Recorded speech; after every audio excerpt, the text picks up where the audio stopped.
तकलीफ है। मैं तो मंत्री से पूछ रहा हूँ, जवाब नहीं, तो आपने जो क्वेश्चन पूछा उसके ऊपर सप्लीमेंट्री पूछिए।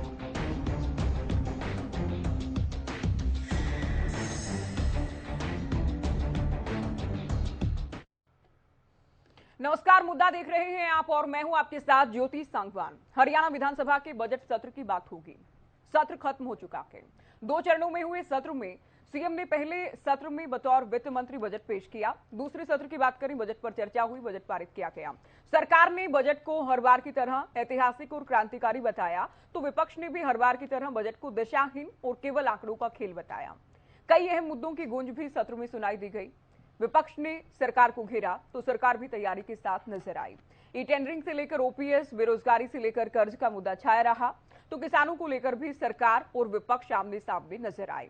सत्र के दोनों ही चरणों की बात करें, पहले और दूसरे चरण में अभय चौटाला और स्पीकर ज्ञानचंद गुप्ता के बीच तीखी बहस देखी गई। ऐसे में पूरे ही बजट सत्र को लेकर चर्चा होगी। किन मुद्दों पर कितनी चर्चा हुई, जनहित की कितनी बात हो पाई है, उससे पहले आज की कार्यवाही की कुछ झलक आपको दिखाते हैं और साथ ही सुनाते हैं कि सीएम की ओर से सत्र के खत्म होने के बाद क्या कुछ मीडिया से बातचीत में कहा गया। हमारी सरकार का जैसे ये 9वां बजट था, चौथा बजट इस सत्र का था, जो वित्त मंत्री के नाते मैंने पेश किया है। कुल इस बजट में 45 घंटे काम हुआ। गवर्नर महोदय के एड्रेस के ऊपर भी चर्चा करके धन्यवाद ज्ञापन किया गया। सब विधायकों ने अपने प्रदेश की, अपने अपने विधानसभा क्षेत्रों की कुछ मांग है, कुछ डिमांड्स, कुछ समस्याएं, वो सब उठाई हैं, सब नोट कर लिए गए हैं। कुछ का आश्वासन भी दिया गया है और अगले वर्ष में जो जो बातें बढ़िया ढंग से उनकी डिमांड्स के हिसाब से करने वाली होंगी, उनको हम पूरा करेंगे। इस बजट में कुल 7 अधिनियम भी रखे गए। 6 अधिनियम पारित हुए, 1 अधिनियम को वापस लिया गया। उन 6 में 2 तो बजट से ही संबंधित थे, हरियाणा विनियोग संख्या 1 और हरियाणा विनियोग संख्या 2। फिर नगरीय क्षेत्र जो विकास एवं नियम संशोधन विधेयक, ये पारित किया गया। पंडित लक्ष्मीचंद राज्य प्रदर्शन और दृश्य कला विश्वविद्यालय सुपवा, इसमें भी बहुत छोटा ही एक संशोधन था कि नाम में पंडित लक्ष्मीचंद की जगह दादा लक्ष्मीचंद, ऐसा करके संशोधन किया गया उस नाम में। हरियाणा संगठित अपराध नियंत्रण विधेयक जो आज ही पारित किया है। और जैसा हम जानते हैं कि प्रदेश में जब भी कभी ऐसी घटनाएं अपराध की, जो खास करके संगठित गिरोह अपराध में सक्रिय हो जाते हैं, तो उनको ठीक से कंट्रोल करने के लिए, काबू करने के लिए पुलिस को कुछ विशेष ताकत ये दी जाती है। इससे पहले, आज से 23 वर्ष पहले 1999 में महाराष्ट्र ने जो मकोका नाम का एक एक्ट बनाया था, उसी तर्ज पर बहुत से प्रदेश उसको अडॉप्ट कर चुके हैं। जैसे गुजरात ने, दिल्ली ने, उत्तर प्रदेश ने, तो ऐसे कुछ प्रदेशों ने उसको अडॉप्ट किया है। इसी प्रकार हमें हरियाणा में महसूस हुआ कि यहाँ जो बढ़ता हुआ अपराध है, खास करके दिल्ली के आसपास एक ऐसे गिरोह ये पनपने लग गए थे जिनके अपराध बढ़ रहे थे लगातार, उनके ऊपर थोड़ा सा और कंट्रोल ज़्यादा किया जाए। तो इस एक्ट को, हरकोका नाम से ये एक्ट हमारा रहेगा, इसको पारित किया है। कहाँ अब मेरी बात सुनो। आप एक बात तो तय होगी कि सदन में विरोध करना पाप है। नहीं, ऐसा नहीं है। ये देखो, ये लफ्ज जो आए हैं, मैं विरोध कर रहा हूं एक्ट का, मैं एक्ट का विरोध कर रहा हूं, एक्ट के अंदर जो लफ्ज लिखे हुए हैं उनका विरोध कर रहा हूं। दूसरी बात ये सुनो कि लोकतंत्र के अंदर पुलिस स्टेट बनाने का कोई कानून बनाओगे तो उसका मैं विरोध नहीं कर सकता क्या? एक नागरिक के फंडामेंटल राइट को छीनने का कानून बनाओगे तो क्या मैं विरोध नहीं कर सकता? और दूसरी बात एक और, ऐसी मानसिकता में ना तो गोगी बड़ा हुआ है, मैंने सारी तरह के काम करे हैं, लेकिन मैं गैंगस्टरों के साथ ना कभी रहा हूं, ना रहूंगा, और ना जो गैंगस्टरों को गैंगस्टर के माध्यम से यूज करके सत्ता ठहराना चाहते हैं, उनकी जो मानसिकता है, चाहे वो धर्म के नाम पे हो, चाहे जाति के नाम पे हो, और चाहे ईडी को यूज करके सत्ता प्राप्त करना चाहते हो, उनकी मानसिकता के मैं खिलाफ हूं। और मैं आपको ये बात कहता हूं कि मैं विरोध में हूं, पार्टी ना भी हो तो भी विरोध में। बहुत अच्छा लगा कि जो प्रश्न मैंने किया था इनसे, उनका इन्होंने जवाब दे दिया और मैं संतुष्ट हूं कि उनके साथ नहीं है। अरे सुनो, नहीं सुनो, अरे सुनो, वो देखेंगे। मैं अभी भी कह रहा हूं कि मेरा जो प्रश्न था वो जिस बात के लिए था वो बात तो अभी सामने नहीं आई है, लेकिन मैंने जो प्रश्न पूछा था उसका जवाब इन्होंने दे दिया और उस बात से मैं संतुष्ट हूं कि आप गैंगस्टर के साथ नहीं हैं, ये बात मैं संतुष्ट हो गया, खत्म। लेकिन जब इससे पहली स्टेटमेंट जिसके कारण से मुझे ये प्रश्न पूछना पड़ा वो अभी शेष है। देखिए, मुद्दे बहुत सारे हैं और प्रयास रहेगा कुछ मुद्दों पर हम बात कर पाएं। बजट सत्र को लेकर क्या खास रहा, जनहित की कितनी बात हुई है, किन किन मुद्दों पर बहस हुई, इसे लेकर चर्चा करेंगे कुछ खास मेहमानों के साथ। हरियाणा बीजेपी से प्रवक्ता प्रवीण अत्री जी हमारे साथ हैं, कांग्रेस प्रवक्ता बजरंग दास गर्ग जी चर्चा में जुड़ चुके हैं, जेजेपी प्रवक्ता योगेश शर्मा जी हैं, इनेलो को पक्ष रखने के लिए ओंकार सिंह जी हमारे साथ जुड़े हैं और वरिष्ठ पत्रकार राजेंद्र जादून जी भी हमारे साथ डिबेट में जुड़ चुके हैं। स्वागत है आप सभी का।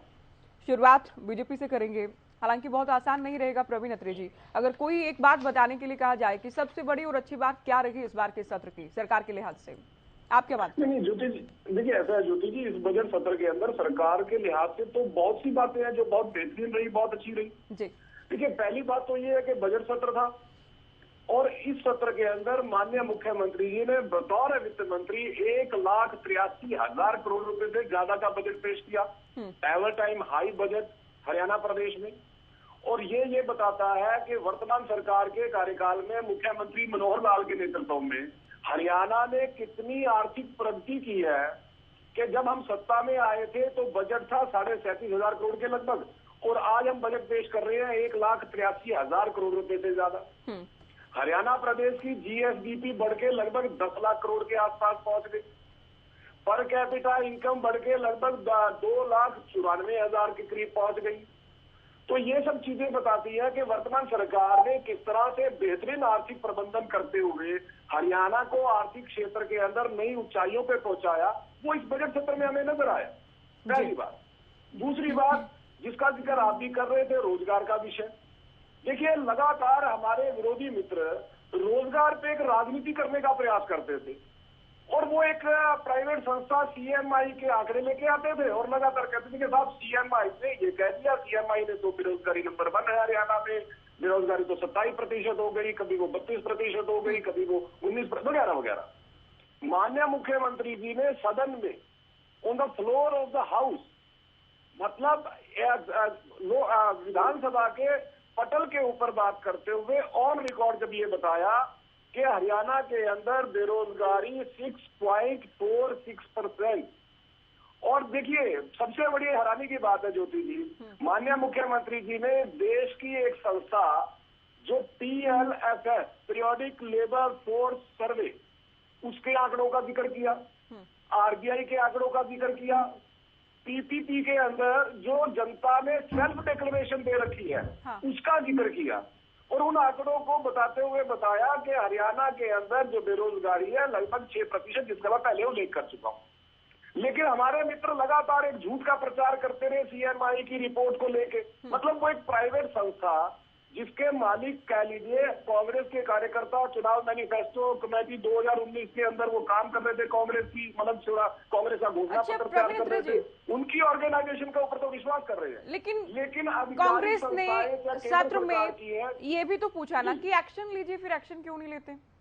अगर ये झूठे आंकड़े हैं या फिर सैंपल को लेकर भी फिर सरकार मानती भी नहीं है और विपक्ष से लेकर घेरता भी रहता है सरकार को। ऐसा नहीं होता ज्योति जी। पहली बात तो ये है कि अगर PLFS के आंकड़े, RBI के आंकड़े, परिवार पहचान पत्र मतलब सेल्फ डिक्लेरेशन ऑफ पब्लिक, ये तीनों एक जैसे हो, उसको विपक्ष माने ना। मतलब देश केंद्र सरकार की संस्था के आंकड़े, देश के केंद्रीय बैंक के आंकड़े और जनता की सेल्फ डिक्लेरेशन, वो आंकड़े तो एक जैसे हैं, उसको तो मानता नहीं विपक्ष। लेकिन एक प्राइवेट संस्था के आंकड़ों पे चिल्लापिल्ली करता है।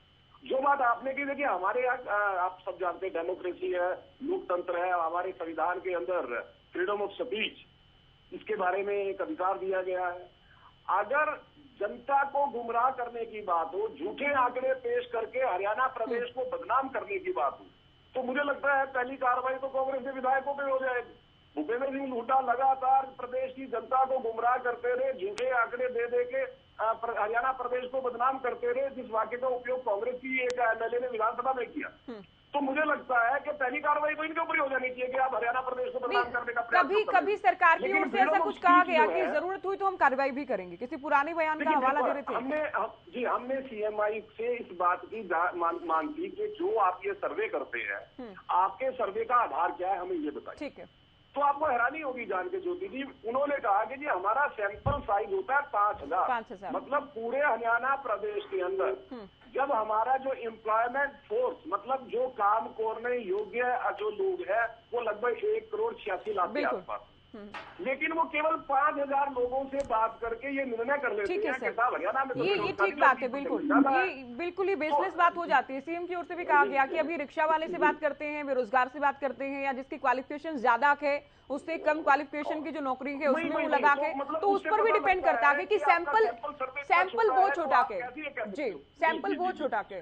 तो एक और बड़ी बात है ज्योति जी, अगर इस बजट में जैसे आपने पूछा, 2 मिनट में अपनी बात खत्म करूंगा जल्दी, वो बात थी कि जो कर्ज के विषय में भूपेंद्र सिंह हुड्डा लगातार अलग अलग आंकड़े देके, मतलब मैं तो स्पष्ट कहूंगा कि लगातार झूठ बोल के जनता को बरगलाने का प्रयास कर रहे थे, वो बड़ा महत्वपूर्ण था। मुख्यमंत्री जी ने वो भी विधानसभा के पटों के बड़ा स्पष्ट किया कि किस तरह से भूपेंद्र सिंह हुड्डा जो है 29 फरवरी को हमारे ऊपर कर्ज 4 लाख करोड़ रुपए बता देते हैं, 22 फरवरी को वही कर्ज वो 2,43,000 करोड़ रुपए बता देते हैं, फिर उसी कर्ज को 3,19,000 करोड़ रुपए बता देते हैं। तो उससे पता लगता है कि विपक्ष बौखलाहट के अंदर, और वो बौखलाहट का कारण भी है जिस तरह से हरियाणा प्रदेश के अंदर सबका साथ सबका विकास, हरियाणा एक हरियाणवी एक समान विकास। ठीक है सर, ये जो आपने पहले ही उत्तर में आपने कुछ बातों का जिक्र किया, इन्हीं बातों और मुद्दों को लेकर हम चर्चा करने वाले हैं, क्योंकि करीब करीब सभी बड़ी बातों को आपने जिक्र कर दिया। के बजरंग दास जी, 30 विधायक आपकी पार्टी के, और जनता, हरियाणा की जनता क्या समझे, जनता के हित की कितनी बातें की, कौन सा मुद्दा आप लोगों ने पुरजोर ढंग से उठाया जिस पर केवल हंगामा नहीं बल्कि सार्थक बहस हुई हो? देखिए ज्योति जी, हमने हर एक मुद्दों को हम पब्लिक के बीच भी उठाते हैं और विधानसभा में भी उठाते हैं। जहां मुद्दे सरपंच का आया, जो ट्रेडिंग का, उसका हम बोले हैं, किसान पर भी बोले हैं, कर्मचारियों पर मुद्दा उठा है, बेरोजगारी का उठा है, हर मुद्दे को विधानसभा में रखा है। जहां तक कि मैं एक बात और कहना चाहूंगा, जैसे इसी सरकार ने सरपंचों को 20 लाख रुपए का काम करने का राइट दिया, अधिकार दिया, यही सरकार उनका अधिकार कम के 20 की जगह 5 कर रही है। ये बिल्कुल उचित नहीं है, जबकि महंगाई दिन प्रतिदिन बढ़ती जा रही है। उसको बढ़ाना चाहिए, बढ़ाने के बजाय ये घटा रहे हैं। आप दूसरी बात लीजिए, इन्होंने कहा बेरोजगारी का।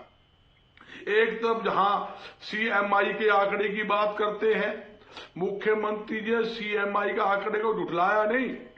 मुख्यमंत्री ने कहा कभी तो 38% आता है, 6 महीने बाद 34 आ जाता है, फिर 28 आ जाता है। तो जैसे जैसे आंकड़े जो सर्वे होते हैं उस हिसाब से आते हैं ना बजरंग दास जी, कि एक ही महीने में इतना बदल जाते हैं। पूरा जवाब दे रहा हूँ, पूरा जवाब दे रहा हूँ।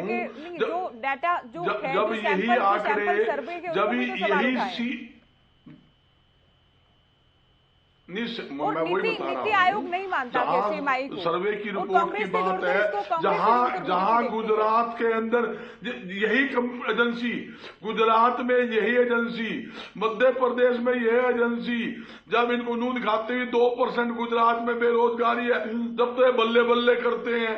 देखो जी सीएमआई के आंकड़े देख लो जी, किस्सा दिखा रहे हैं, सबसे कम बेरोजगारी यहाँ पे है।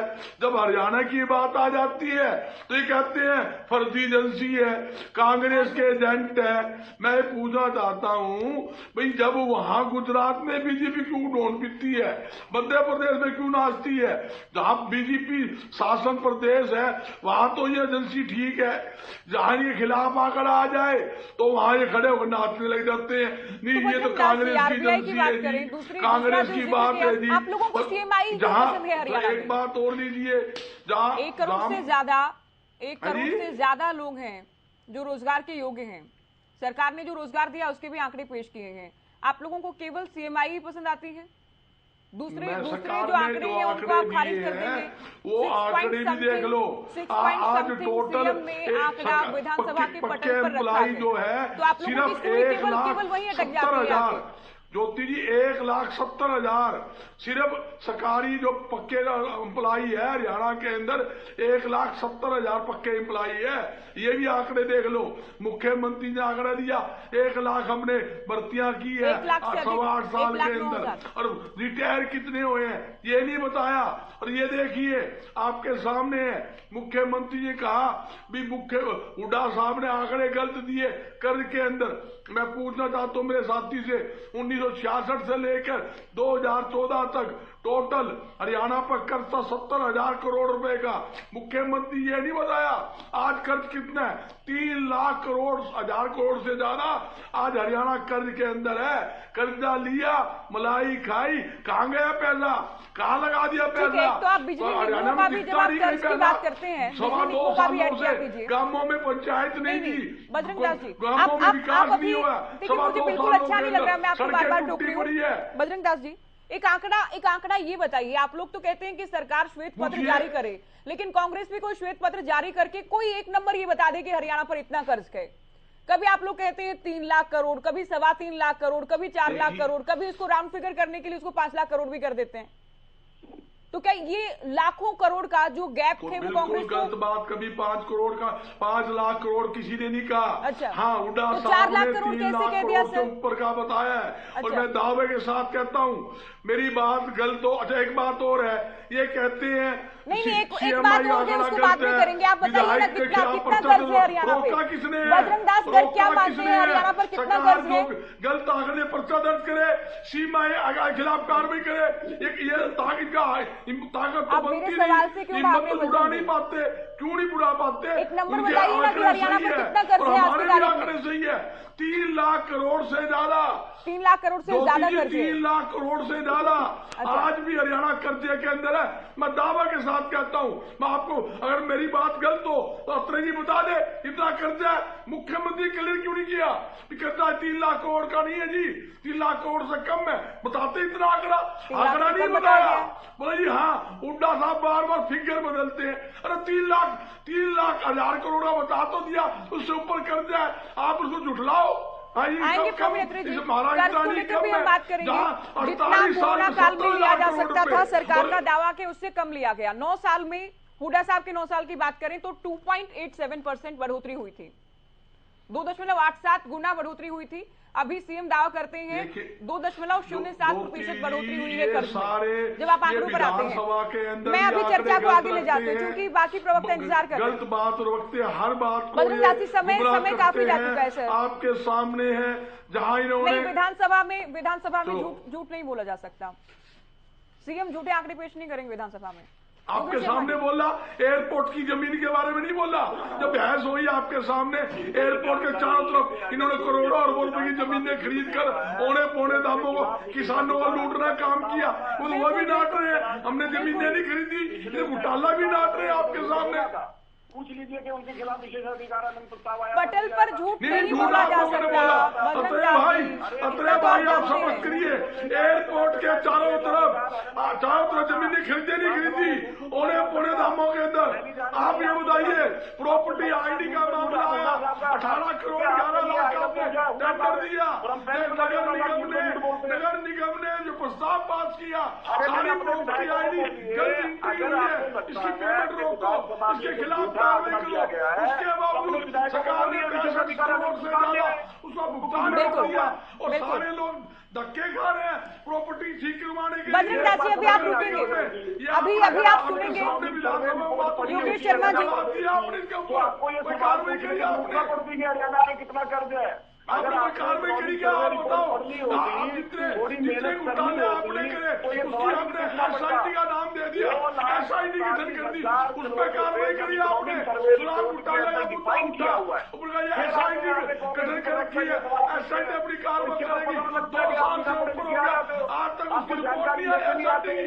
कार्रवाई तो करते नहीं हो, बात करते हो भी। हाँ भी हमने बजरंग दास जी, प्रवीण अत्री जी, बजरंग दास जी, मैं आप दोनों से निवेदन कर रही हूँ, आप सुनिए अभी। माल खाए जाओ। नहीं बजरंग दास जी सुनिए सर, अभी सुनिए।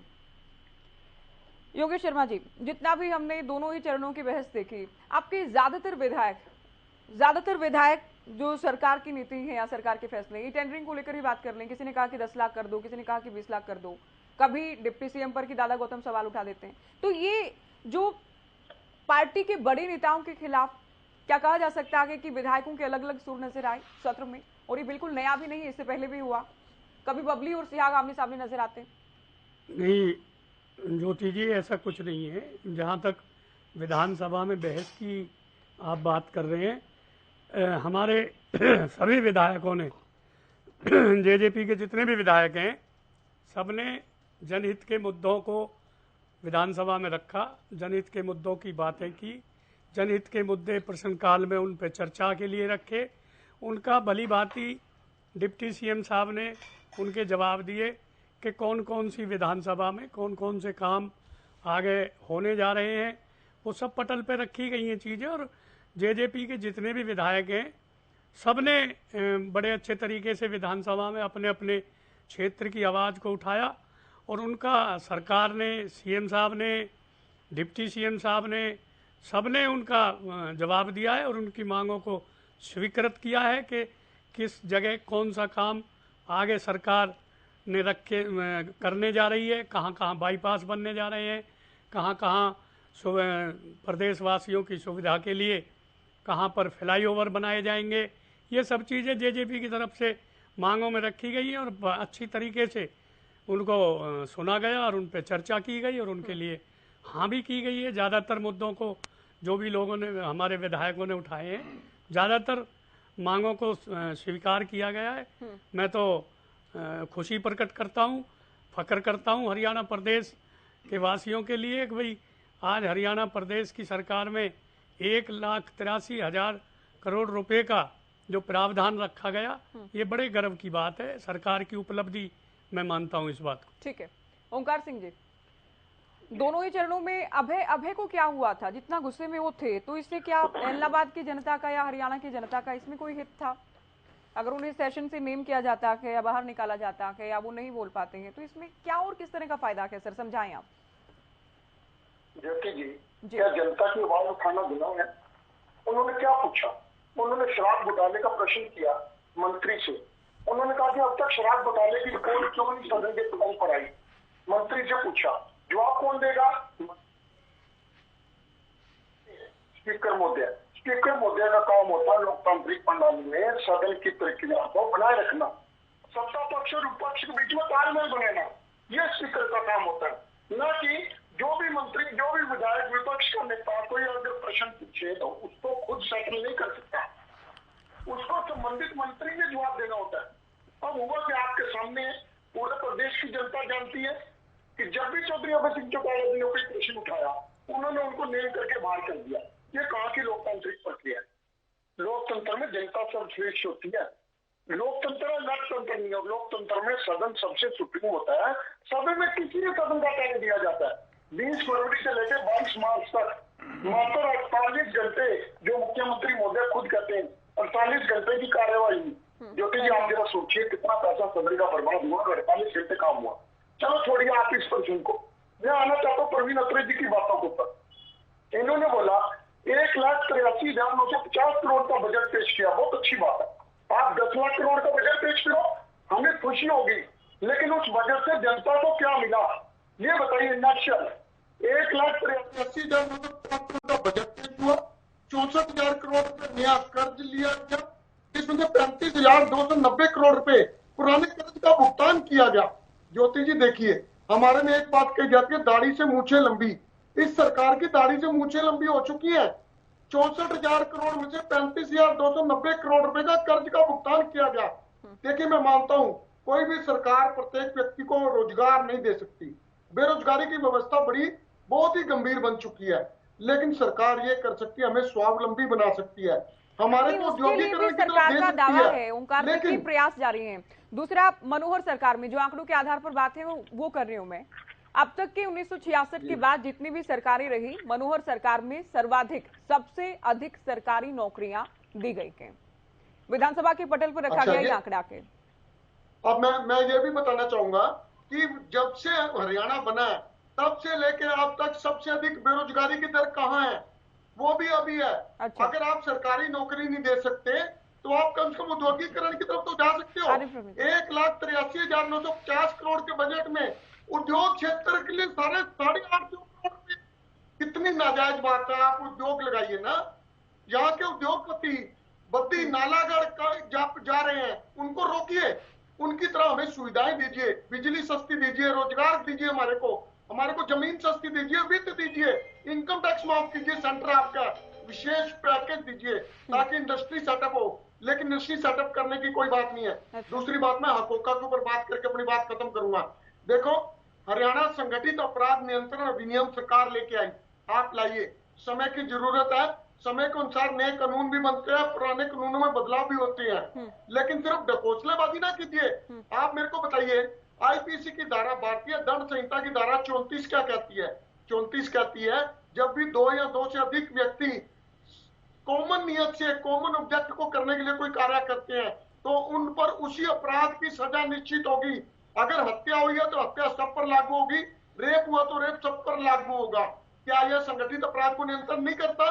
धारा 120B जो षड्यंत्र कहती है, षड्यंत्र में स्पष्ट लिखा हुआ है, जब 2 या 2 से अधिक व्यक्ति किसी विशेष काज के लिए, कॉमन काज के लिए षड्यंत्र रखते हैं तो सब पर एक जैसी सजा। ये तो आज ये सदन में इस पर विस्तृत चर्चा हुई, पूरे सिंडिकेट, ये पूरी चर्चा इस पर हुई ना कि इसकी क्या जरूरत है। अच्छा, इनेलो का क्या पक्ष होता? अगर अभय चौटाला होते तो आप लोग इसका विरोध करते? नहीं, ऐसी बात नहीं ज्योति जी। अगर जरूरत है आप कानून लाइए, आप कानून लाके अपराधियों को कंट्रोल कीजिए। हम ये तो नहीं कहेंगे ना अपराधी को तो जरूरत लगी सरकार को, सरकार एक्ट लेकर आ गई। आप मुझे ये बताएं कि आपके विधायक अभय चौटाला अगर होते तो क्या इसका विरोध करते? अभय चौटाला जी ये जरूर पूछते, हालांकि उनके विरोध करने से बिल रुकने वाला नहीं था, लेकिन जैसे गोगी ने कहा कि मैं व्यक्तिगत तौर पर विरोध करता हूं, तो अभय चौटाला बतौर विधायक विरोध करते या साथ होते? जब ज्योति जी मेरे को अपनी बात पूरी करने दीजिए प्लीज। जब भी कोई नया कानून बनता है, उस कानून के लिए कोई तो उदाहरण पेश किया जाता है कि हरियाणा में ये संगठित अपराध हुए हैं, ये इतने अपराध हो गए हैं, इसके लिए नया कानून लाया जा रहा है। या सिर्फ ढकोसलेबाजी के लिए हम कानून का विरोध नहीं करते, लेकिन कम से कम ये कहते हैं कि अगर तुम्हें जरूरत है तो कानून लेके आओ। इस कानून की जगह धारा 34 और 120 भी ऑलरेडी आईपीसी में है, उनको लागू करने के तरीके हैं। ठीक है सर, मैं अभी चर्चा को प्रवीण अत्रेजी, अगर आप थोड़ा इंतजार और करें तो मैं राजेंद्र जी का पहला कमेंट चर्चा में, ओपनिंग स्टेटमेंट। ज्योति जी, लोकतंत्र में वेलफेयर स्टेट होती है, लोकतंत्र में लठतंत्र नहीं होता, पुलिस तंत्र नहीं होता। लोकतंत्र में वेलफेयर स्टेट होती है, पुलिस स्टेट नहीं होती है। ठीक है राजेंद्र जी, पूरे सत्र को देखें तो बजट पेश किया गया, 2 चरणों में हुआ, दूसरे चरण में बजट पर चर्चा और तमाम चीजें, कैसे देख रहे हैं आप इस सत्र को? नहीं, देखिए, बजट की तो एक प्रक्रिया है, हर साल बजट आना ही होता है और बजट सत्र इसीलिए आम बुलाया जाता है, कॉल किया जाता है। तो बजट तो आ गया, लेकिन अब ये है कि उससे जुड़े हुए कई मुद्दे सामने आ गए, जैसे कर्ज का आ गया। तो मुख्यमंत्री ने अपोजिशन या leader of opposition Bhupendra Singh Hooda द्वारा जो बढ़ते हुए कर्ज का मुद्दा उठाया जाता था, उसका उन्होंने जवाब दिया है। तो वो जवाब काफी देर से आया, ये जवाब तो पहले ही आ जाना चाहिए था। उन्होंने तो ये दावा किया है कि ये कर्ज जो है, ये जिसको ये 3 लाख करोड़ में टोटल करके बताते हैं, वो कर्ज जो है 3 हिस्सों में है। पब्लिक एंटरप्राइजेज का है, बिजली कंपनियों का एक और कोई हेड है, ऐसे 3 हेड है और उनका तो ये दावा है कि कर्ज कम हो रहा है। तो फिर विपक्षी ये कैसे कह रहे हैं कि बढ़ता जा रहा है, कर्ज बढ़ रहा है, और ये बढ़ने की रफ्तार और ये बढ़ने का आंकड़ा फिर कहां से पैदा हो गया? मतलब कर्ज के जो वो जवाब है वो आज भी, उसमें भी क्लेरिफिकेशन की जरूरत है। और जब जीएसडीपी बढ़ रही है तो फिर कर्ज क्यों बढ़ रहा है? और बजट में बढ़ोतरी कम क्यों हो रही है? बढ़ोतरी कुछ ज्यादा ही होनी चाहिए ना, ज्यादा रफ्तार से जो है विकास के जो पहिए हैं वो तेजी से चलने चाहिए। तो ये अभी तो अब उन्होंने तो ये मुद्दा भी उठा दिया कि भूपेंद्र सिंह हुड्डा आंकड़े झूठे पेश कर रहे हैं और इससे उनकी छवि को नुकसान हो रहा है। तो मैं समझता हूं कि शायद भूपेंद्र सिंह हुड्डा उसका जवाब देंगे। लेकिन सवाल ये है कि जब पिछली सरकारों में कर्ज कम था और ये कह रहे कि हमने तो कर्ज कम कर दिया, तो कर्ज कम हो गया तो फिर ये आंकड़ा 3 लाख करोड़ में कैसे कन्वर्ट हो रहा है? तो ये एक बहुत बड़ा सवाल है। इसका जवाब हो सकता है कि मुख्यमंत्री जी देंगे, कभी प्रेस कॉन्फ्रेंस में दे देंगे, अगले सत्र में दे देंगे। तो ये इकोनॉमी का मुद्दा है। अब सीआईएमई का जो सवाल पैदा हो जाता है कि वो उसके आंकड़े झूठे, तो मैं समझता हूँ या तो सरकार कोई एक्शन ले उस पर, या उसके लिए कोई न्यायालय में जाए, उसकी कोई न्यायपालिका हो कि आंकड़े किस तरह से पेश किए जाते हैं और सरकारों की छवि खराब की जाती है और समाज में असंतोष पैदा किया जाता है। अगर ऐसा ही है तो, और दूसरे स्टेट्स में अगर उनके आंकड़ों की प्रशंसा की जा रही है, उनको स्वीकार किया जा रहा है, तो वैसे ही विवादित हो गया मामला।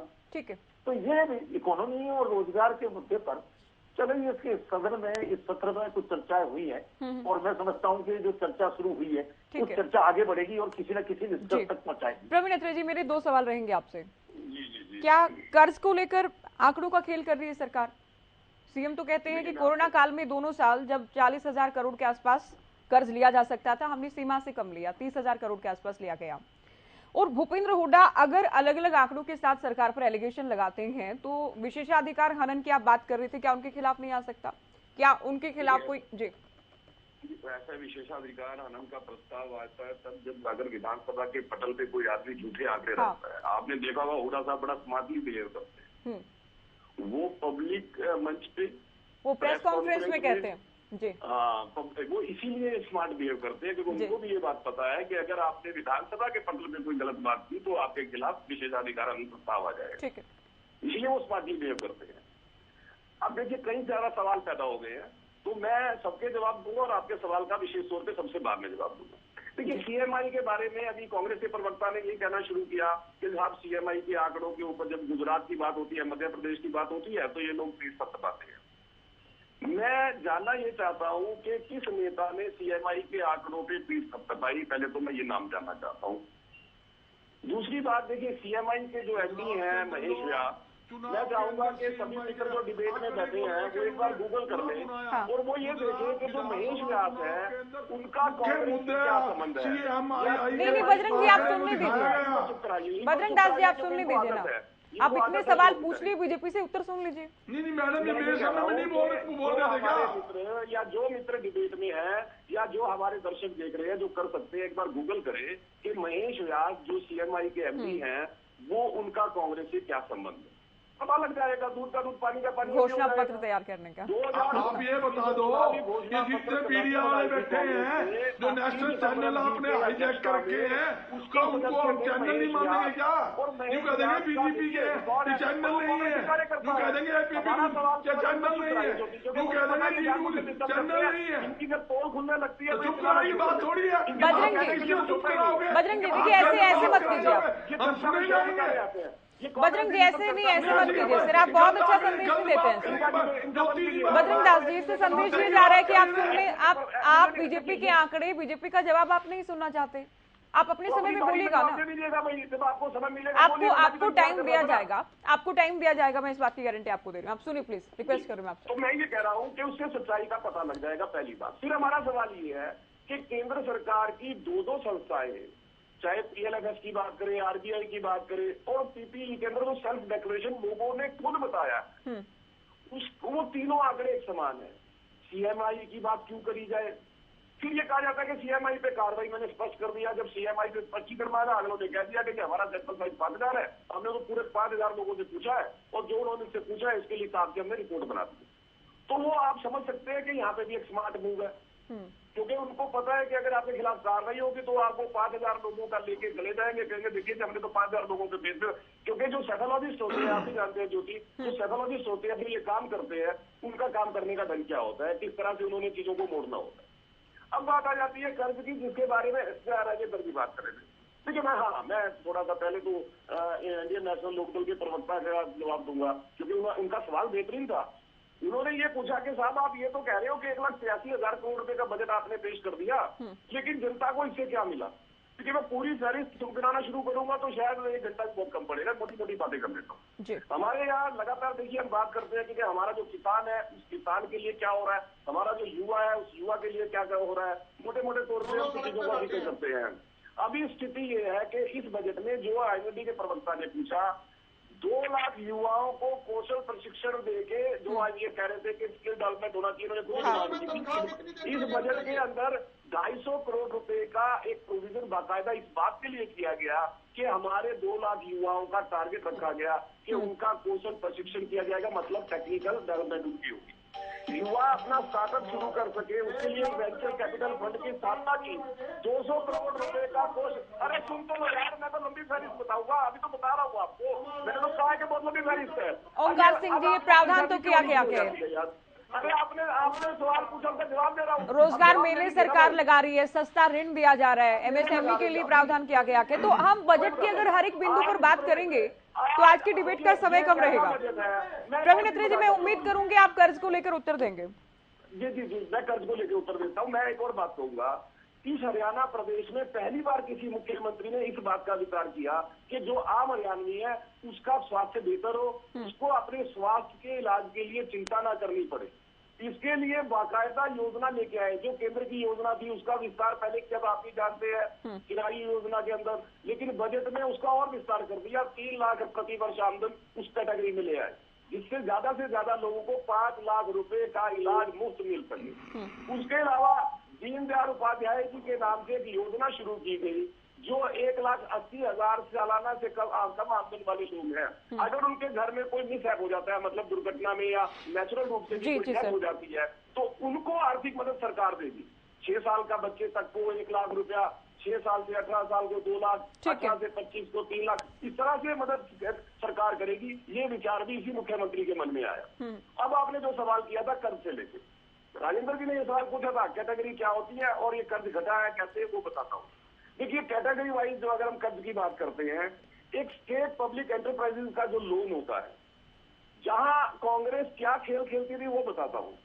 2014-15 में ये स्टेट एंटरप्राइजेज लोन, इसके अंदर कैटेगरी कौन कौन सी आती है? जो हमारे केंद्र से हमें कर्ज मिलता है या जो हमारे फाइनेंशियल इंस्टीट्यूशन है जो उनका पैसा होता है, वो इस कैटेगरी में आता है। अब 2014-15 में लगभग 70,000 करोड़ रुपया उस समय प्रदेश में कर्ज था। लेकिन कांग्रेस ने स्मार्ट मूव ये किया कि जो बिजली कंपनियों का 37,821 करोड़ रुपए कर्ज था, मैंने बोला कर्ज में रिफ्लेक्ट ही नहीं किया हुआ। मतलब 70 और 37 को मिलाए तो लगभग 1,07,000 करोड़ रुपए करीब बन जाता है। अब जो कम होने की बात है, जो 69,000 मतलब जो 70,000 करोड़ रुपए का कर्ज था 2021-22 के अंदर, वो घट के 47,211 करोड़ कर दिया इस सरकार ने, क्योंकि उसमें रीपेमेंट होती है। सरकार ने क्या किया, जो ओंकार जी भी पूछ रहे थे वो भी बताता हूँ कि सरकार इस स्थिति में कैसे आई कि जो हमारे ऊपर कांग्रेस कर्ज छोड़ के गई है, इसको हम पे कर सके ज्यादा से ज्यादा, जिससे कि इसकी अमाउंट कम हो जाए। दूसरी बात, जो दूसरी कैटेगरी होता है जिसको अदर लायबिलिटीज में लेते हैं, इसके अंदर कर्मचारियों के जो पीएफ का पैसा, सरकार पास इंश्योरेंस स्कीम का पैसा जो होता है, वो वाली अमाउंट होती है। जो मुख्यमंत्री जी ने भी विधानसभा पटल पे कहा था कि कांग्रेस के कार्यकाल जो 10 साल का है, 9 साल के कार्यकाल की तुलना करते हैं, तो जो कर्ज बढ़ा प्रदेश के ऊपर वो 2.87% के करीब। वर्तमान सरकार के कार्यकाल की अगर बात करते हैं वो 2.07%, मतलब कांग्रेस के कंपैरेटिवली कम। अब महत्वपूर्ण बिंदु आ जाता है जब हम कर्ज की बात करते हैं कि प्रदेश के विकास में जो पैसा खर्च हो रहा है, कैपिटल एक्सपेंडिचर जिसकी हम बात करते हैं, ये वो सरकार है जिसने इस बजट में 57,000 करोड़ रुपए से ज्यादा कैपिटल एक्सपेंडिचर रखा। मतलब जो हमारे विकास के ऊपर खर्च होगा, हमारे कॉलेज बनेगी, सड़कें बनेगी, पुल बनेंगे, जो बनते हैं। और एक स्थिति ऐसी थी हरियाणा प्रदेश में कि जितना पैसा कर्ज के, मान लो हुड्डा साहब ने 11-12 में क्या किया, लगभग 12,000 करोड़ रुपया कर्ज लिया और कैपिटल एक्सपेंडिचर के तौर पर प्रोविजन कितना किया, 4500 करोड़ रुपए। मतलब जितना, चलिए अभी चर्चा को आगे बढ़ाना होगा प्रवीण अत्री जी। बाकी आप कहा गए, तो ये हालात इस प्रदेश में। ठीक है, तो कर्ज को लेकर और दूसरे जो सवाल उठे चर्चा में, आपने लगभग सभी के जवाब दिए। बजरंग दास जी, आप कुछ कहना भी चाह रहे हैं, कहिएगा। साथ ही जब रोजगार को लेकर सरकार पर, सरकारी नौकरियों को लेकर आप लोग सवाल उठाते हैं, तो सरकार तो जवाब देती है ना कि 1,09,000 के आसपास नौकरियां दी गई, जो प्रक्रिया में भी गई। हुड्डा साहब के कार्यकाल की, मनोहर सरकार से पहले तक की जितनी सरकारी रही सबसे अधिक थी, 86,000 के करीब नौकरियां दी गई। तो जो आंकड़े हैं HSSC की बात करें, HPSC के जरिए जो भर्तियां हुई, क्या उसको भी नकार सकती है कांग्रेस पार्टी? ये स्थिति तब है ज्योति जी, 2 साल कोविड काल के अंदर मैं आपको एक बात बताता हूँ ज्योति जी, मुख्यमंत्री जी का बयान बार बार आया और हमने 12,60,000 उद्योग के माध्यम से युवाओं को नौकरी दी। और मैं आपके चैनल के ऊपर दावे के साथ कह रहा हूँ, 1,000 आदमी का भी ये नाम गिना दे तो मैं मान जाऊं 1,000 आदमी को भी नौकरी नहीं दे पाए।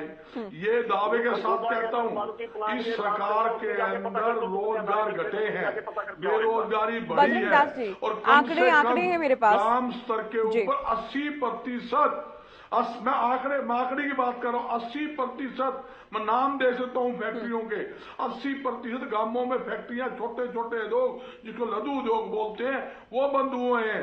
यहाँ तक कि पूरे एशिया के अंदर पानीपत में टेक्सटाइल का हब था, कितनी फैक्ट्रियां बंद हुई हैं, कितने रोजगार कम हुए हैं। और बहादुरगढ़ के अंदर फुटवेयर का हब है। क्यों? मैं इस लाइन से 45 साल से जुड़ा हुआ हूँ, मुझे एक एक बात का पता है, इसलिए मैं दावे के साथ बात कर रहा हूँ। और सुनिए मेरे साथ, देखिए आप बोलिएगा, मैं एक आंकड़ा रख दूं एक बार। आप जो 12,60,000 की बात कर रहे हैं, 1,60,000 नए उद्योग की 10 साल के कार्यकाल में हुड्डा सरकार की अगर बात करें तो 20,771 नए कारखाने स्थापित हुए थे। नए उद्योगों के आने से जो रोजगार मिले उसका भी जिक्र किया गया था। लेकिन खट्टर सरकार में, मनोहर सरकार में 1,59,662 नए उद्योग स्थापित किए गए और इसके जरिए 12,60,000 युवाओं को रोजगार मिला। इसमें रोजगार मेले भी लगाए गए। ओला को भी काउंट कर रही है सरकार, स्विगी को भी काउंट कर रही है, सक्षम युवा योजना की भी बात कर रही है। ये मैंने कुछ आंकड़े रखे हैं, अब आप तुलना भी कर सकते हैं। जो आंकड़े पेश किए, ये पूरी एक मिनट अत्री जी सुन लो आप। जो मुख्यमंत्री जी ने आंकड़े दिए पूरी तरह से झूठ का पलिंदा है। और दावे के साथ कहता हूँ, कोई भी सरकार का प्रतिनिधि आपने विधानसभा छोड़ो, मैं दावे के साथ कहता हूँ। अब मैं ये भी कहता हूँ, आपने उद्योगों को बंद क्यों करवाया है? आपके राज के अंदर उद्योग बंद हुए, छोटे छोटे उद्योग बंद हुए, लाखों लोग बेरोजगार हुए हैं। मैं ये भी बताता हूँ, जो छोटे छोटे उद्योग थे गांवों में, नमकीन का, बेकरी का, कुल्लर का, पंखे का, साबुन का, तेल का, हैंडलूम के, ये व्यापार नहीं बजरंग दास जी, अगर कांग्रेस पार्टी मान रही है कि सरकार झूठ बोल रही है सदन में, तो विशेषाधिकार हनन प्रस्ताव लाए ना आप लोग। हमारे विधायकों ने विकास सदन के पटल पर झूठे आंकड़े कैसे रखे जा सकते हैं? आप लोग क्यों सुनते हो वहां बैठकर? फिर आपके विधायक, आपके नेता प्रतिपक्ष क्यों सुनते हैं झूठे आंकड़े बैठकर? हमने 1,59,000 उद्योग स्थापित हुए, ये कहते हैं 12,60,000 हमने लोगों को रोजगार दिया। मैं इतना कह रहा हूँ, 1,000 आदमी के नाम गिना दे, ये 12,60,000 कह रहे हैं। मैं सिर्फ 1,000, ये वो लोग हैं, इन्होंने 1.5 साल से। अच्छा, आपकी सरकार में कितने रोजगार दिए गए थे? 10 साल में जो रोजगार दिए गए, गर्ग साहब कितने नाम गिनवा पाएंगे आप? बता दो किसको नौकरी दी इन्होंने? आप लोगों ने जो नौकरियां दी, ऐतिहासिक मानते हैं ना आप तो हुड्डा सरकार में, आप कितने नाम गिनवा देंगे पैनल पर यहाँ पर? अरे बिल्कुल, क्या ये फिजिबल है बजरंग जी? क्या लोगों के नाम गिनवाना ये फिजिबल है कि इतने लाख लोगों को नौकरी थी, इनके नाम कौन से उद्योग लगे, कौन कौन से उद्योगों को बढ़ावा मिला हमारे समय के अंदर? आप बता दिए। क्या ये पॉसिबल है कि नाम गिनवाए? 10 साल में ये तो वो लोग हैं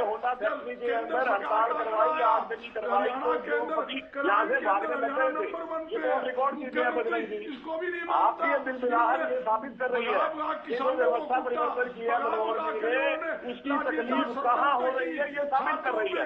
अगर आपको लगता है कि 12,64,000 युवाओं को प्राइवेट उद्योगों में समायोजित किया गया, ये झूठ है, तो हुड्डा साहब कहते विधानसभा में उनके मुंह में दही नहीं थी, वहाँ पे उस वक्त कहते थे साहब मैं विशेषाधिकार हनन प्रस्ताव लाऊंगा, क्योंकि आपने विधानसभा में झूठ बोला, वहाँ तो आपके मुंह में दही जम जाती है। बात आगे टीवी चैनल में झूठ है चिल्लाना शुरू कर देते हो। भाई जनता सब जानती है, ऐसा है बजरंग जी, ये प्रदेश की जनता समझ रही है, इस बिलबिलाहट को समझ रही है। ये बिलबिलाहट है डीबीटी की वजह से, क्योंकि डायरेक्ट बेनिफिट ट्रांसफर हुआ, सीधा खाते में पैसे जाने शुरू हुए, तो जो लोग मलाई खा रहे थे उनके ताला लग गया। ये बिलबिलाहट इस वजह से है। किसान को जब 10,000 करोड़ रुपए से ज्यादा मुआवजे का मिल गया, आपको पता लग गया कि किसान को वोट बैंक समझने वालों की दुकान बंद हो चुकी है, तो आप बिलबिलाने लगे। आपकी बिलबिलाहट देख के मुझे समझ में आ रहा है और प्रदेश की जनता भी समझती होगी कि मनोहर जी ने बहुत बड़ी व्यवस्था परिवर्तन की है, तो इस तरह से बिलबिला रहे हैं। ज्योति जी, पहली बार मैंने देखा प्रदेश के अंदर संचित अपराध के ऊपर कोई कानून आए और कांग्रेसी विधायक उसका विरोध करे, प्रदेश में पहली बार देखने को मिला है। तो उससे पता नहीं लगता कि कांग्रेस का असली चेहरा कैसा है। ये कांग्रेस चलिए आप दोनों सुनिए, अभी टाइम बहुत कम है। दूसरे मेहमान केवल इंतजार कर रहे हैं। योगेश जी भी हमारे साथ स्टूडियो में हैं। आपकी बिल्कुल बड़ी अच्छी लग रही है बजरंग जी, मुझे पता लग रहा है। अब उनकी मलाई बंद हो चुकी है, बहुत बेहतरीन काम किया मनोज जी ने। किसको छोड़ा है आप आप दोनों रुकिए सर, आप दोनों कोई दर्शक नहीं सुन पा रहे, दोनों कोई नहीं सुन पा रहे। मैं यहाँ स्टूडियो में मैं नहीं सुन पा रही। जिनके सिर पे बजरंग दास जी सर अभी रुकिए, चोट लगी है वो आपको भूलने वाला नहीं है। आप पानी पी लीजिए। आप पता बता रही है, दर्द बहुत गहरा है। योगेश जी बहुत मलाई खाई 10 साल, ओपीएस को जो है ना ठीक है सर, तकलीफ नजर आ रही है। दर्द है हमारे को, चलिए चर्चा को रोकिए मत प्लीज, समय बर्बाद ना करें। बजरंग दास जी, प्रवीण जी, योगेश शर्मा जी, की राजनीति। अरे सर कहाँ चले गए आप, कमाल कर दी। इनकी आवाज बंद करो, इनकी आवाज बंद करो। नहीं ये कहाँ चले गए, इनकी आप आवाज तो बंद सारे मुद्दे एक साथ उठा लेते। नहीं कुछ सर भी ऐसे नहीं बोलते चलेगा। हैं, कुछ समझ में नहीं आ रहा। योगेश शर्मा जी आपके पास ही आ रही हूँ मैं किसी को प्रश्न एक के साथ। शब्द समझ में नहीं आया। ठीक है सर, ठीक है, तो आप भी सुनिए क्या बोला है। ठीक है, ओपीएस को लेकर आप लोगों ने भी वादा किया था कि सरकार में आएंगे तो ओपीएस को लागू करेंगे। अब भूपेंद्र हुड्डा ये कहते हैं कि मेरी सरकार अगर आती है, कांग्रेस सरकार आती है, तो हम ओपीएस बहाली करेंगे क्योंकि हमसे गलती हुई थी, इसका सुधार करेंगे। तो जेजेपी आने वाले दिनों में चूंकि जनता के बीच जाना के इलेक्शन भी होने हैं, ओपीएस को लेकर आप लोगों का क्या रुख रहेगा? देखिए, हमें जहाँ तक सरकार की बात है कि हमने जो वादे किए थे, मुख्य मुद्दा हमारा पेंशन का था कि हम 5100 रुपये पेंशन प्रदेश में बुजुर्गों के जो सम्मान के रूप में है वो देंगे। वो अभी 2750 रुपये तक की घोषणा हो चुकी। ओपीएस के लिए जहाँ तक बात है, मैं अभी पीछे आपने दुष्यंत जी का ये बयान सुना भी होगा कि अगर हमारे पास 46 एमएलए होते तो जो हमने घोषणाएं की थी वो अब तक सबको पहले ही दिन अमली जामा पहना दिया। तो आप ये कह रहे हैं कि बीजेपी की वजह से नहीं हो पा रहे? और मैं ये नहीं कह रहा हूँ कि बीजेपी, मैं तो सिर्फ ये कह रहा हूँ हमने जो घोषणाएं की, हमारे मात्र 10 विधायक सरकार में हैं और जहाँ तक बीजेपी की बात है कि हम मिलके उनके साथ काम कर रहे हैं, मिलके सरकार चला रहे हैं। अरे रुक यार, तू बह करे, सुने कुछ है ना यार, तेरी बात किसी की समझ में एक शब्द नहीं आता यार, ऐवे ही बह करता है यार। अरे आराम से 250 सारे प्रदेश से तुम लूट के खा गए। 10 साल में प्रॉपर्टी डीलरी का तुमने काम करा था, सारे प्रदेश की जमीनें बेच दी तुमने, एक शब्द तुम्हारा किसी के समझ में नहीं आ रहा है। अरे कोई बात करनी है तसल्ली से बताओ आप। ठीक है बजरंग दास जी, आपका सवाल नहीं, इनका सवाल प्रदेश लूट के खा गए। योगेश जी नहीं, इनका सवाल बिल्कुल जायज है। प्रदेश की जमीनें बेच दी, सीएलयू की फैक्ट्रियां तुमने लगा दी, तुम्हारे सारे विधायक और मंत्री सिर्फ सीएलयू का काम करते थे। बजरंग दास जी आप सुनिए अभी, किसी को पता है? योगेश जी आप भी सुनिए। बजरंग दास जी, बजरंग पीसीआर बजरंग दास जी को म्यूट कर दिया जाए। बजरंग दास जी, एक आदमी से अरे योगेश जी आप भी सुन लीजिए सर, सुन लीजिए पूरी डिबेट। अरे सर सुन लीजिए, एक शब्द तेरे समझ में नहीं आ रहा है। ये सब में दूसरे की बात, कोई हर बात में बीच में घुसते हो आप। सर मैं आप अपनी बात रखो, हम आप मुद्दे पर आइए ना योगेश जी। मैं उनको ये सारी नसीहत दे चुकी हूँ आपसे पहले, उनको म्यूट भी करवाया जा चुका है। सुनिए आप, जब पेंशन बढ़ाई जाती है 2750 आपने जिक्र किया, तो डीजीपी क्रेडिट ले लेती है। जब 75% आरक्षण की बात होती है प्राइवेट सेक्टर में, आप लोग क्रेडिट ले लेते हैं। जो काम नहीं हुआ उसके लिए एक्सक्यूज ये कि हम लोग तो बहुमत में है नहीं, तो जो अच्छा हो गया उसका क्रेडिट ले लीजिए, जो नहीं हुआ उसके लिए बीजेपी को ब्लेम कर दीजिए। देखिए ऐसा है ना, मैं कोई ब्लेम कर रहा हूँ। मैंने बार बार ये कहा है, शायद आप उस बहस में सुन नहीं पाए, कि हम भारतीय जनता पार्टी के साथ 10 विधायकों की तरफ से हम सरकार चला रहे हैं, और सरकार में मुख्यमंत्री जी और उप मुख्यमंत्री जी दोनों मिलके जो हमारे वादे थे, मैं ये कहना चाह रहा हूँ कि हमने, हमारा जो मांग पत्र था, किसी वजह से हम प्रदेश में अपना पूरा बहुमत हम नहीं कर पाए। अगर 45 और 40 हमारे एमएलए होते तो हम उन चीज़ों को पहले ही दिन अमली जामा पहनाते और प्रदेश की जनता से उस किए हुए वादे को पूरा करते। भारतीय जनता पार्टी ने अपने मांग पत्र रखे थे, वो अपने तरीके से वो अपनी बातों को पूरा कर रहे हैं अपनी सरकार में, हम उनके साथ सहयोगी है। मैं ना ये कह रहा हूँ कि हम कोई क्रेडिट ले। हाँ, जो हमने 75% आरक्षण का जो मसला था वो मुख्य तौर पे प्रदेश में डिप्टी सीएम साहब ने चुनाव से पहले सारे प्रदेश में रखा था। उस पर हमने सभाएं की थी, उस पर हमने मीटिंगें की थी, वो सरकार के साथ मिलकर डिप्टी सीएम साहब ने उसको पूरा कराया कि प्रदेश के युवाओं को हमारे यहाँ जो रोजगार में हिस्सा रहेगा वो 75% उनका वहाँ के युवाओं का रहेगा। मैंने ये नहीं कहा आपसे, आप थोड़ा दूसरे तरीके से शायद मेरे से कहना चाह रहे हैं, बट मैंने ये नहीं है कि हम सरकार मिलके चला रहे हैं और आगे भी जो बचे हुए समय में पूरे टाइम में हम प्रदेश की सेवा करते रहेंगे। कुछ नहीं सर, मैं बिल्कुल साफ पूछती हूँ जो मुझे पूछना है। ओंकार सिंह जी, किसानों को लेकर भी देखिए मुआवजे, किसानों को भारी नुकसान हुआ, काफी निराशाजनक है या कह लें कि दुखद के किसानों के लिए कुदरत की मार झेली। तो तारीफ करेंगे आप लोग की जो विशेष गिरदावरी का आदेश दिया गया कि सीएम की ओर से कि पोर्टल पर जानकारी, आपसे नहीं पूछ रही हूँ ओंकार जी, आपसे। ज्योति जी, पहले तो मेरी विनती है आपसे कि आपका चैनल बहुत प्रतिष्ठित है, मेरे को 3 या 4 मिनट जरूर देना, मैं अपनी बात तो रखी। आपने काम विशेष गिरदावरी के आदेश दिए, मैंने कहा अच्छा कदम है, सरकार को करना चाहिए। दूसरी बात, आपके 3-4 बातों का मैं जरूर जवाब दूंगा। पहली बात तो किसी भी सरकार को कर्ज लेने की इजाजत है, व्यक्ति भी लेता है, संस्थाएं भी लेती है, सरकार भी लेती है, लेकिन उस कर्ज का अगर प्रयोग रचनात्मक ढांचे में, संरचनात्मक ढांचे में, पूंजीगत ढांचों में यूज होगा तो वो प्रदेश के लिए लाभदायक होगा। यहाँ प्रयोग पूंजीगत ढांचों में नहीं हो रहा। दूसरी बात, पर कैपिटा इनकम की बात करते हैं। पर कैपिटा इनकम के बारे में कहते हैं 2,94,000 प्रति व्यक्ति होगी, मैं मानता हूँ होगी, लेकिन दूसरी तो ये कहते हैं हमने 29,50,000 आयुष्मान कार्ड बना दिए। आयुष्मान कार्ड ज्योति जी उनका बनता है जिनकी 1,80,000 से कम आमदन है। इस हिसाब से उन्होंने एक परिवार में अगर आयुष्मान कार्ड बना तो तकरीबन 7 व्यक्ति हैं गरीब परिवारों में, 2,10 लाख लोगों के इन्होंने गरीबी रेखा के नीचे कर दिए। दूसरी तरफ कह रहे 2,94,000 इनकम होगी। अगर हम गुड़गांव और फरीदाबाद की पर कैपिटा इनकम बाहर निकाल दें तो बाकी हरियाणा की पर कैपिटा इनकम 50,000 भी नहीं रह जाएगी। ये जो बीच में गैप आ रहा है ना अमीर और गरीब का, ये बढ़ता जा रहा है इस सरकार के अंदर। दूसरी बात, ये सोशल प्रोग्रेस इंडेक्स, ये प्रधानमंत्री की इकोनॉमिक एनालिसिस कमेटी है, पिछले में नहीं आया था। इस प्रोग्रेस इंडेक्स में उन्होंने, ओंकार जी आपकी आवाज नहीं मिल पा रही है सर, मैं आपको टाइम देना चाहती हूँ जी। ज्योति जी 34वां नंबर आया हरियाणा को, उसमें 33.04 अंक मिले हैं। उसके बारे में क्या कहेंगे, तो प्रधानमंत्री की कमेटी है, किसी और की कमेटी नहीं है। उसमें स्पष्ट है कि हरियाणा सबसे असुरक्षित राज्य है, अपराध बढ़ते जा रहे हैं, आप देखिए। और दूसरी बात, जहाँ तक ओल्ड पेंशन स्कीम का उनका काम है, जब चौटाला साहब की सरकार थी, केंद्र में वाजपेयी साहब की सरकार थी, उन्होंने ओपीएस स्कीम खत्म की, लेकिन चौटाला साहब ने लागू नहीं किया नई पेंशन स्कीम की योजना को। जब नहीं था राजू के लिए 2006 में लागू करी और अब हुड्डा साहब कह रहे हैं हम दोबारा लागू करेंगे। ये क्या मतलब है? ये जनता को बेवकूफ बनाने का काम है, जनता बेवकूफ बनाने वाली नहीं है। 24 फरवरी से चौधरी अभय सिंह चौटाला जी की परिवर्तन पद यात्रा चल रही है और ये पद यात्रा 25 सितंबर पर जब अपने मुकाम पर पहुंचेगी। प्रवीण जी माफी के साथ सर, समय नहीं आगे। राजेंद्र जी आपका आखिरी कमेंट सर। ऐसा है जी, अभी इन्होंने पर कैपिटा इनकम का मुद्दा उठा दिया, तो ये हमेशा ये कहा जाता रहा है कि गुड़गांव और फरीदाबाद की जो इनकम है वो पर कैपिटा इनकम जो है पिछड़े इलाकों के लोगों की इनकम से जुड़ जाती है। एवरेज इस तरह से निकाल दिया जाता है और उनकी इनकम इतनी होती नहीं।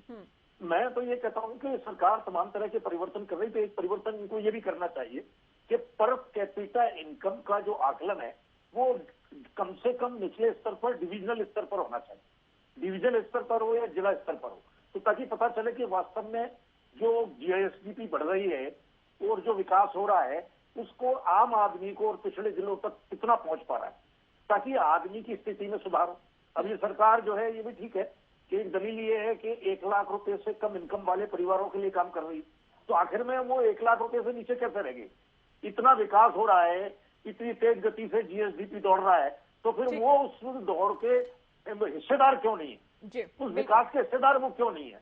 एक तो ये तर्क है और दूसरा ये है कि देश के लिए, पूरे समाज के लिए है ये जरूरी। इसमें ऐसा नहीं कि केवल हरियाणा के लिए। कैलकुलेशन का तरीका जो है इनको बदलना चाहिए। चलिए, आप सभी का बहुत शुक्रिया, आप लोगों ने वक्त दिया और चर्चा हमने की। तो हरियाणा विधानसभा के बजट सत्र को लेकर किन किन मुद्दों पर बात हुई, क्या बहस हुई, जनहित की कितनी बात हो पाई है, इसे लेकर चर्चा की फिलहाल दीजिए इजाजत। नमस्कार।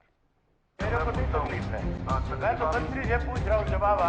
आपने जो क्वेश्चन पूछा उसके ऊपर सप्लीमेंट्री पूछिए।